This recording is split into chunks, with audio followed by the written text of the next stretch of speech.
திருக்கோவிலூர் அருகே நேற்று இரவு பெய்த கனமழையால் புதியதாக கட்டி முடிக்கப்பட்டு திறப்பதற்குள் உள்வாங்கிய உயர்மட்ட மேம்பாலம் குறித்தான வீடியோ வைரலான நிலையில் சமூக ஆர்வலர்கள் கண்டனம் தெரிவித்திருக்கிறார்கள்.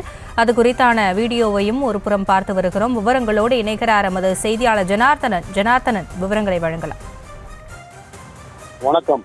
கள்ளக்குறிச்சி மாவட்டம் திருக்கோவிலூர் அருகே நேற்று இரவு பெய்த கனமழையால் புதிதாக கட்டி முடிக்கப்பட்டு திறப்பதற்குள் உயர்மட்ட மேம்பாலத்தின் இணைப்பு பகுதி உள்வாங்கிய சம்பவம் அதிர்ச்சியை ஏற்படுத்தியது. தற்போது அதன் வீடியோ சமூக வலைதளத்தில் வேகமாக பரவி வருவதால் பல்வேறு தரப்பில் கண்டனத்தை பதிவு செய்து வருகின்றனர்.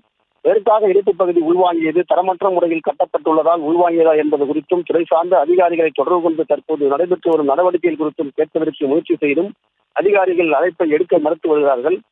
அதாவது மேம்பாலத்தை திறப்பதற்குண்டான பணிகள் விரைவில் நடைபெற்று வரும் நிலையில் நேற்று பெய்த கனமழையால் திடீரென ஒரு பகுதி பெரிய அளவில் உள்வாங்கியதால் தரமற்ற முறையில் மேம்பாலம் கட்டப்பட்டுள்ளதாகவும் பல்வேறு தரப்பில் கண்டனம் தெரிவித்து வருகின்றனர்.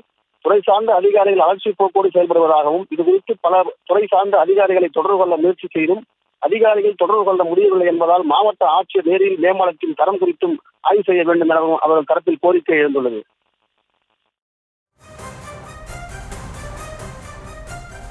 விவரங்களுக்கு நன்றி.